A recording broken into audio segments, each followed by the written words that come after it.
Hi, everybody. There's been a lot of focus on precision medicine recently.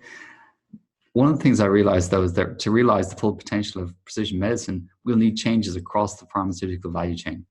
Today, I'll talk about how precision medicine will transform that pharmaceutical value chain, and also how do we implement precision medicine in the real world, taking a case study looking at patient-centered care enabled by digital health and the challenges faced in the delivery of personalized care, which is part of precision medicine. So let's start with some definitions. Artisanal intuition-based medicine is still widely used. Experience gained from a lifetime of practice is the basis for a lot of clinical decision-making. Evidence-based medicine developed as a reaction against physician over-reliance on personal experience with other patients. Here, findings from scientifically designed studies measuring one or a few predictive factors at a population level are used to inform patient care. It has improved outcomes in many conditions and spawned care guidelines such as the UK's NICE care pathways. However, the weakness of evidence-based medicine and the randomized control trials that it's based on is that they don't tell the practicing doctor what she wants to know. Namely, what's the most likely outcome when this particular drug is given to this particular patient who's sitting in front of me? And as a result, care for the individual is driven by trial and error empirical interventions that are informed by studies which themselves were designed to measure population outcomes rather than individual outcomes. Precision medicine is a further evolution. It's an approach to disease treatment and prevention that takes into account the individual variability in genes, the environment, and lifestyle for each person. And precision medicine holds great potential for the future medicine by allowing doctors and researchers to more accurately predict which treatments and prevention strategies will work in which groups of people and enable a better understanding of the underlying mechanisms of disease that we can use to develop improved therapies. Today, I'll talk about how do we realize the full potential of precision medicine and some of the paradigm shifts that this will entail in the pharmaceutical industry as precision medicine moves from being applied to diseases with a small number of genetic drivers to scaling up and being more widely applied across therapeutic areas. We face a challenge in the biopharma industry. Many of the best drug candidates have already been identified, developed, and exploited, leaving less scope for clinical improvement from new drugs. At the same time, the cost of developing new drugs has been rising significantly, driven mostly by the cost of drugs that fail to meet their safety efficacy targets and increases in the costs of performing clinical trials. One strategy response is to focus pharma R&D on the remaining high-value areas of unmet need, such as rare diseases, oncology, and personalized medicines. However, using the improved understanding of biology, genomics, and outcomes coupled with big data and artificial intelligence to identify potential treatments. And technologies such as gene therapies now have the potential to cure some intractable inherited diseases and fundamentally alter the trajectory of others. And these therapies are then assessed with clinical trial designs to better target the relevant subgroups and capture patient outcomes in addition to clinical outcomes, overcoming some of the challenges that we've seen with traditional randomized control trials. A complementary strategy is to look at the real-world clinical benefits enjoyed by patients and to seek to provide improvements that bring actual care closer to the currently achievable standard of care, developing the overall offering by increasing real-world performance of existing drug products. This will be an important area of improvement for precision healthcare to have a broad impact on the care of patients.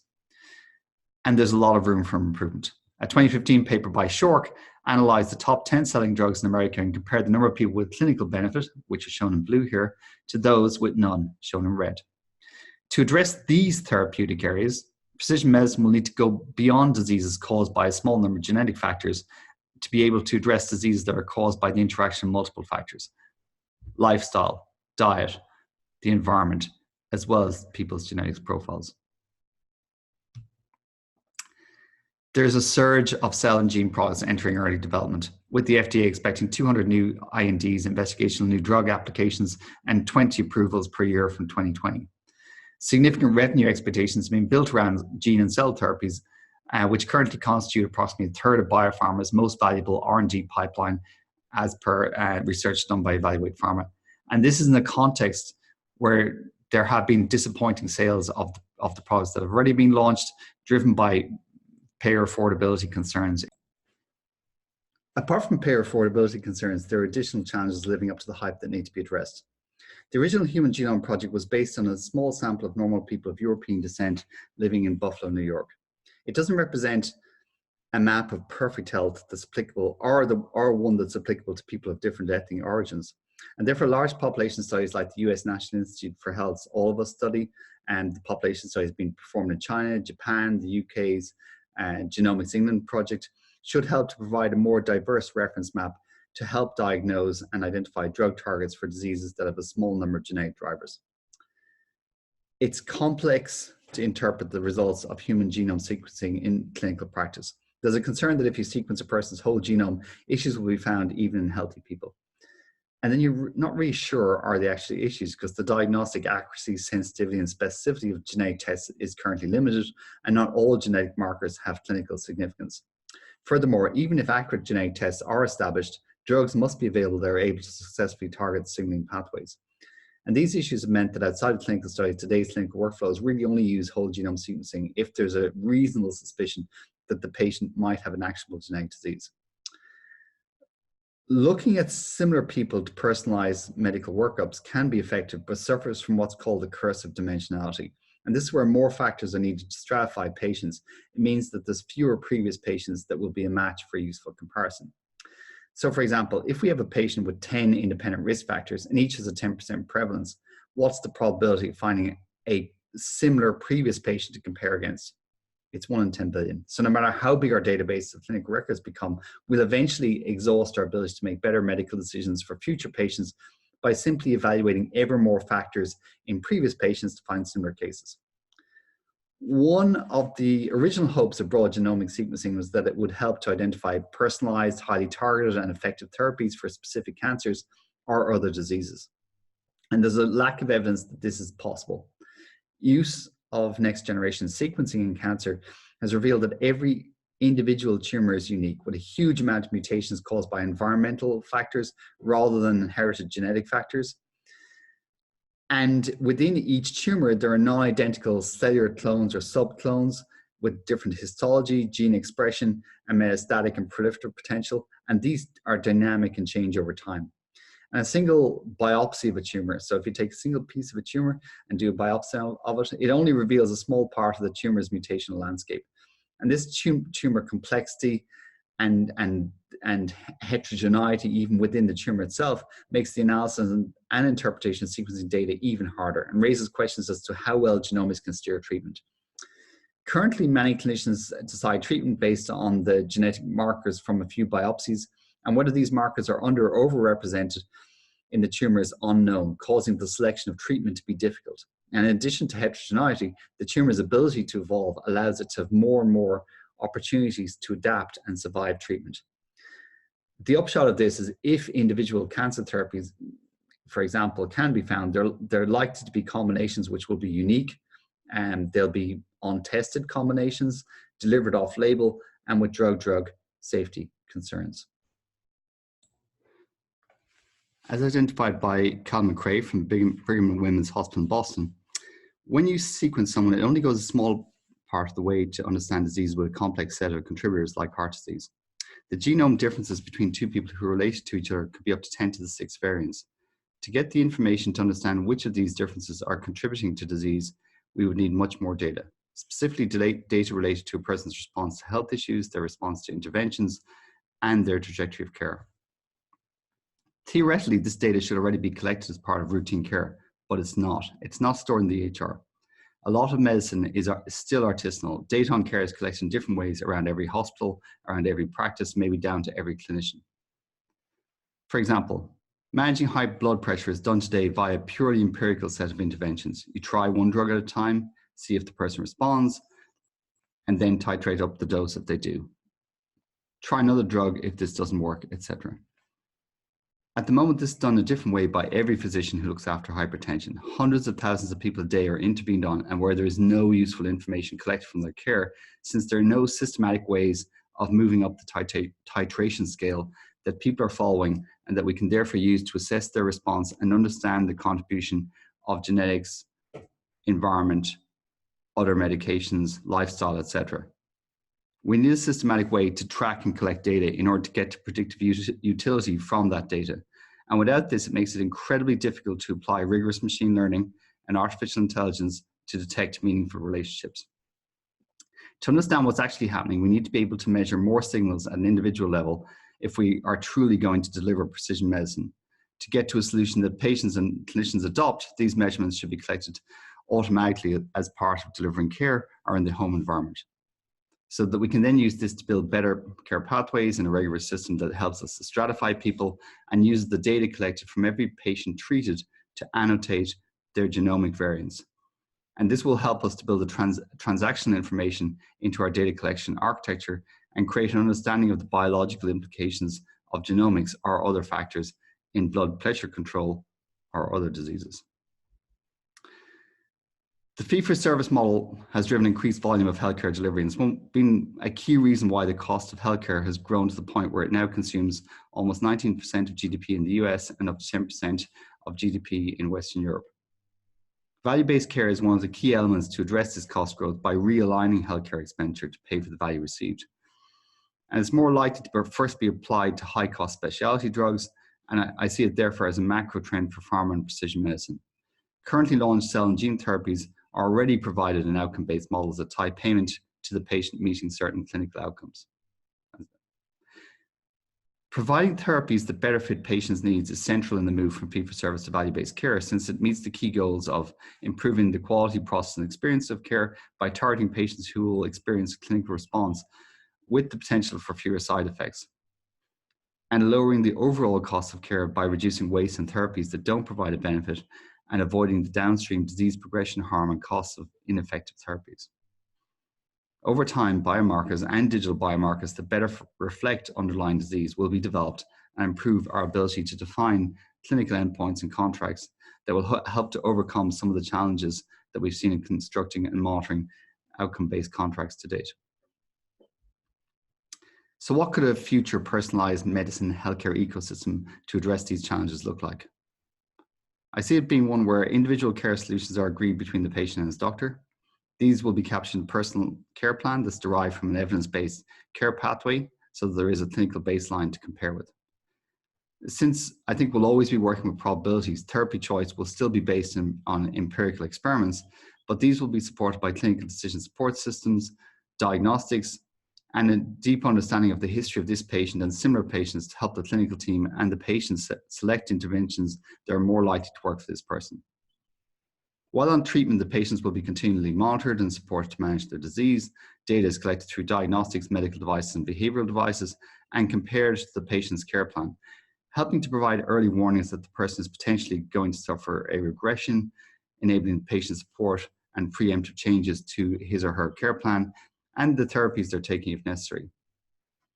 The insight from this care provided informs the treatment algorithms for both the current patient, so we got a feedback loop for this current patient to quickly understand, was the empirical experiment the right, and the resulting treatments the right treatments for this patient, and it feeds into the broader understanding of how to treat similar patients. So this insight from care provided informs the treatment algorithms for future patients, creating an overall learning system. In addition, these data are made available in a de-identified manner, meeting all privacy legislation, to researchers and drug developers through research agreements, improving drug development by enabling discovery of molecules and targets, new indications for existing drugs potentially, identifying responsive patient subpopulations. From a healthcare system perspective, the understanding of care delivery also helps them to build better global and local care pathways. It's crucially important that any ecosystem that we create improves health for patients, and it's not just designed to harvest data and the promise of future discoveries. There needs to be an improvement in the health experience and outcomes to patients and their care teams in the short term, and an economic return to payers and care providers in order to sustain value and incentivize continued growth. This overall ecosystem is too extensive and complicated to be built in one go. It'll rely on new scientific discoveries, therapies, and devices. And I think it'll need to be created over time from much simpler services, solutions, and be based on clinical trials that were designed to deliver ongoing value to all stakeholders in a standalone manner, including pharma stakeholders for the parts of the solution that come from pharma in order to secure and sustain internal support. But critical is that each one of these systems should have been constructed in the expectation that they will form part of a future ecosystem in order to enable the delivery of joined up individualized care and the collection and collation of linkable data during that care delivery. So, for example, in one part of the ecosystem, it could start with providing cell or gene therapy, while another supports CHF patients with hypertension. So you're probably thinking, what could care services look like for a complex disease? I'd like to share you a real-world example from the COPD service from remote telemonitoring Northern Ireland. COPD is a complex disease which involves the interaction of genomics, lifestyle, medication, and diet. What you see here is the UK's existing evidence-based COPD care pathway. The non-digital pathway is designed to a schedule. Patients generally see their doctor once or twice per year. And a patient's health experience and outcomes will depend on how well his therapies work for him and how well the rest of his care plan fits his needs and his motivation to persist with his care plan and adopt healthy behavior between those visits. So how can this care pathway be improved? To answer this question, we worked with patients, KOLs, nurses, and the NHS to define what the new care pathway could look like. We performed broad technology scanning to propose digital health and medical devices that were available at scale to inform self-management and coaching support between physician visits to build healthy habits based on data-driven insights and to help the patient's care team see issues before his health deteriorated, to provide clinical insights so we could layer on top a triage service to coach patients who are experiencing problems and mitigate escalations, and have a system in place for capturing longitudinal information on patient reaction to care to support the empirical experiments performed by the doctor with their patient to find a care plan that would work for this person. So how did it work?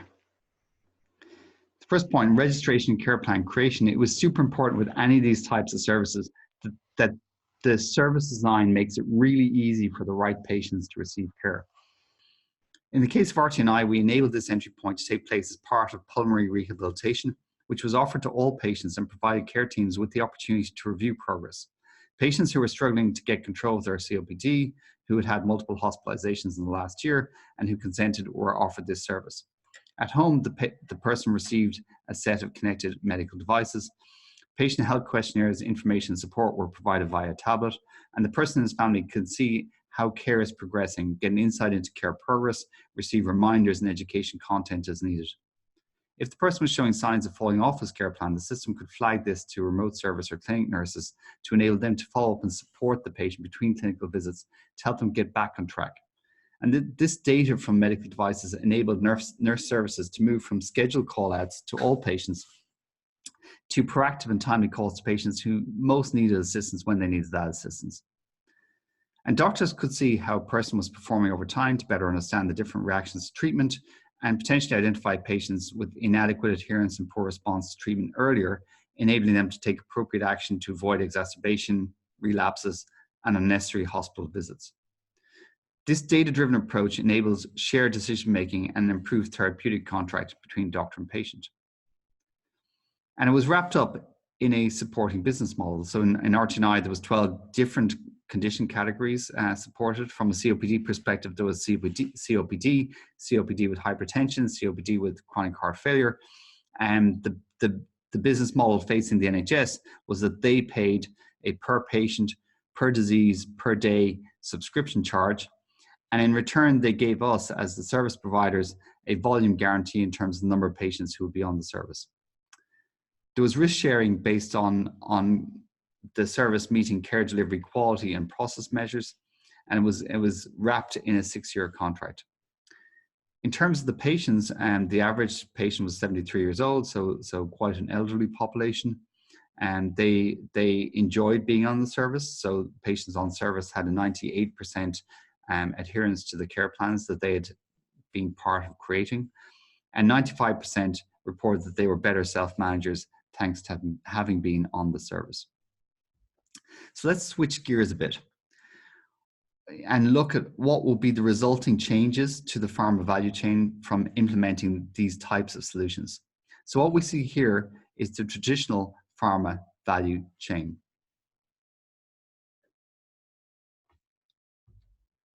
The precision medicine value chain in the future will build on and evolve from the current trend of increasing open innovation, partnership, and outsourcing. On the R&D side, there's a surge of cell and gene products entering early development, with up to 200 new drug applications expected per year from 2020. In addition to R&D activities inside their own labs, the current crop of cell and gene therapies have primarily come from acquisitions and partnerships. And these will need to demonstrate commercial success if this pattern is to continue. Leading universities are also important targets. For example, Novartis' CAR-T, Kymriah, was developed outside traditional R&D labs in collaboration with a team of researchers at the University of Pennsylvania. Biopharma companies need access to advanced genetics capabilities to drive research. And the key components of this are access to consented samples linked to accurate clinical data in a well-controlled way, and analytics capabilities to analyze the data to identify which genomic variants are relevant to disease. And access to these samples currently comes from four main categories of sources. The first are research consortia, which aggregate sample banks to provide a common data infrastructure to access those.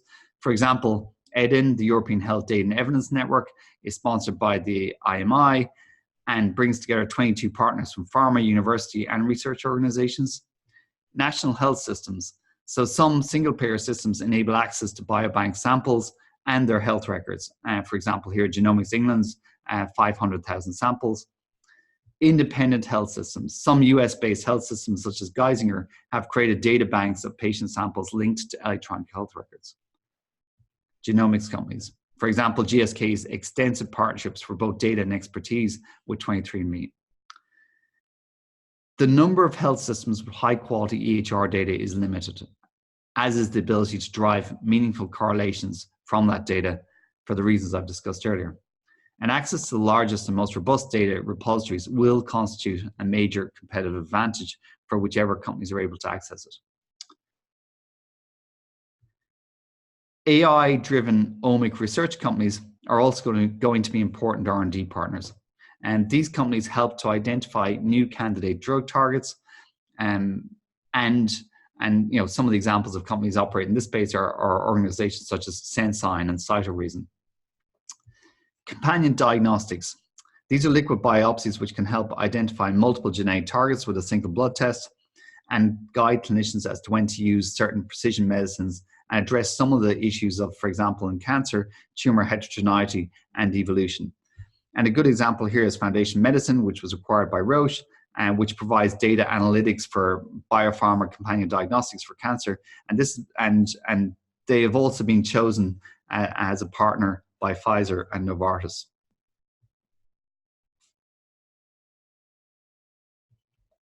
So going on to clinical development, the cost of performing clinical trials has been rising significantly. And this has led to licensing and risk-sharing partnerships with other pharma companies to share the cost to perform later-stage clinical studies. And to better target potential responders using precision techniques, adoption of novel trial designs that better match clinical practice, overcoming some of the issues with traditional randomized control trials, and the use of technology and virtual trials to reduce trial costs and help enroll more diverse participants. Accelerated approval pathways are available for new monogenetic treatments with the potential to provide cures in areas of unmet clinical need. So these are pathways such as the FDA's Regenerative Medicine Advanced Therapy, RMAT designation. However, similar to the approach taken for digital health and AI and machine learning from the FDA, post-market studies will be expected to be performed to confirm ongoing efficacy and safety. So you're not done with clinical studies during this clinical development part of the value chain. Market access and health economists will be involved much earlier in the development cycle, to assess whether this product will be best in class, will it redefine the standard of care, and will it generate a return on investment? And what price do we set for it? And what data do we need to collect to provide evidence to regulators, HTA, payers, and develop our value dossier to secure reimbursement and access? And as value-based care becomes more prevalent or pharma enters into collaborative partnerships to deliver enhanced outcomes, I see market access having an ongoing leadership role in building the commercial models post-launch as well. The whole pharmaceutical and medical device industry is moving towards implementing value-based care. And in order to realize this, marketing and sales will lead value proposition innovation and business model innovation for cell and gene therapies and for the precision application of existing therapies. I see marketing and sales shaping and executing risk-sharing outcome contracts with payers and providers. And this is a new area, and I think there will be significant differences in the best go-to-market approach between countries. And the evolving commercial nature of the offerings will mean that this capability and the associated learning will probably need to be kept in-house until new business models have become widely understood and adopted. There is one exception though. If securing the best outcome for patients involves being able to support a patient with drug therapies from multiple companies, biopharma will not be able to use the sales force that sells their drug product to also sell drug agnostic solutions. And this would probably require risk-sharing partnerships, separate businesses, or spin-outs with the providers of those care solutions in order to deliver these offerings.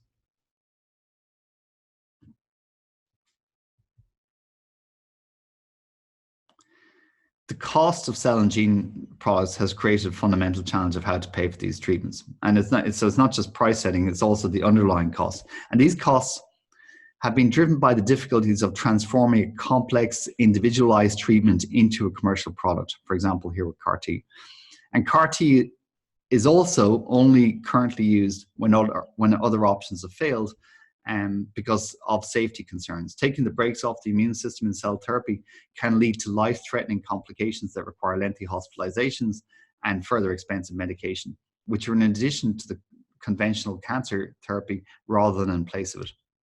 And these drawbacks of the first generation of, for example, CAR-Ts, which is high-cost manufacturing failures, and a vein-to-vein time that means that some patients' cancer has progressed while waiting for the therapies to be manufactured, will need to diminish over time as the whole sector becomes more experienced in order for precision medicine from a CAR-T perspective to reach its full potential.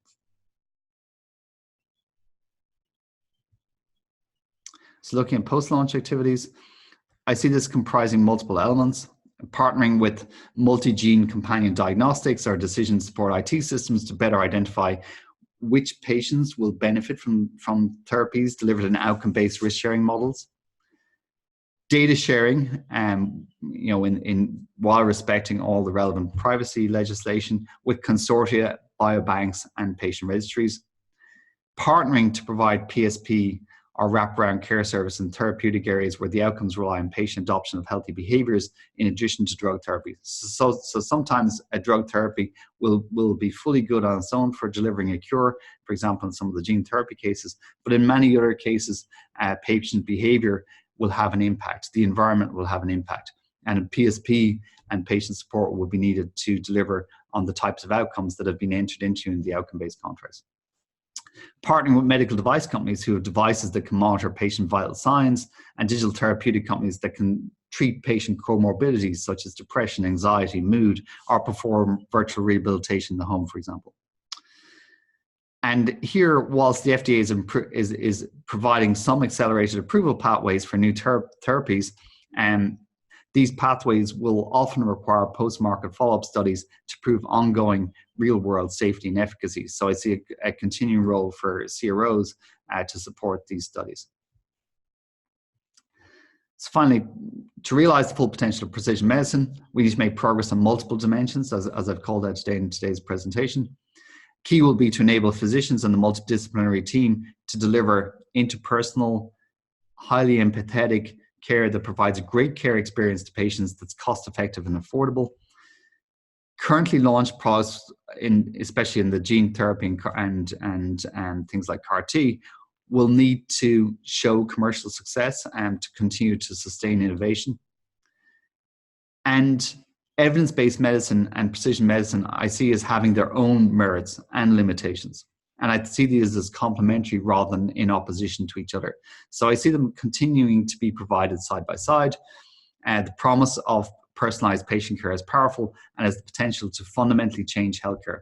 However, more high-quality evidence will be needed on data collected in a structured manner following care pathways in order to guide the application of precision medicine, and together with evidence-based medicine, support improved interpersonal individualized care. And I think getting that cycle started is not easy. I'd recommend that rather than trying to build a whole end-to-end system, a design challenge is to ensure that we start with simpler solutions, and that each intervention in the cycle has a compelling standalone value proposition to everyone who will use it, along with a sustainable clinical and economical business case. So thank you very much for listening today. I hope you enjoyed the video. If you've got any comments, please leave them at the bottom of the web page. I'd love to engage in a conversation with you. Thank you.